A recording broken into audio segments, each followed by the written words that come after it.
اللہ فرماتا ہے اگر میں تمہیں دکھ نہ دوں، تکلیف نہ دوں تو تم کیسے جان پاؤ گے کہ میں اس کا علاج ہوں۔ اللہ نے جہاں فل سٹاپ لگا رکھا ہے وہاں سوال یا نشان لگانے کی کوشش نہ کرے۔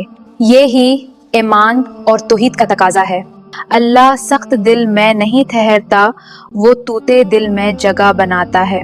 پیشانی زمین پر ہوتی ہے اور دل آسمان سے باتیں کرتا ہے۔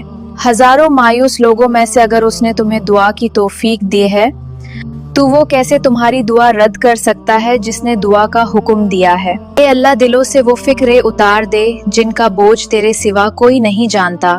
بہت خوشی ہوتی ہے جب وہ دعا حقیقت بن جائے جو آپ کے اور اللہ کے درمیان راز تھی۔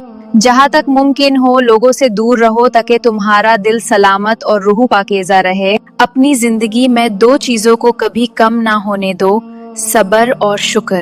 لفظوں میں نہ کہہ سکو اللہ تمہارا دل بھی پڑھ لیتا ہے ایک ایک زیر زبار کے ساتھ۔ اس درد کا شکر ادا کرو جس نے تمہیں سوچنے پر مجبور کیا۔ یہ درد ایک پیغام ہے اور ہر پیغام کا بھیجنے والا ہوتا ہے۔ انسان کی خاموشی اس کی تکاوت بتا دیتی ہے اور اس کی مسکراہٹ اس کا صبر۔ میرے اللہ میں نے تجھے وہ راستے سونپے ہیں جن کا انجام مجھے نہیں معلوم۔ دعا اللہ سے ایسا تعلق ہے جو ایک بار بن جائے تو ٹوٹتا نہیں ہے۔ دل بھرا ہوا ہو، خوش ہو، تنگ ہو، کوئی پریشانی ہو، کوئی سوچ تنگ کر رہی ہو، پکارنے پر ہمیں تھمنے والا صرف ہمارا رب ہی ہوتا ہے۔ اللہ سب سے بڑا ہے۔ ہر مشکل سے جس سے آپ کا سامنا ہوا ہے سب اللہ کے ہاتھ میں ہے۔ صرف اللہ وہی دلوں کو سنبھالتا ہے اور وہی سے سکون اترتا ہے۔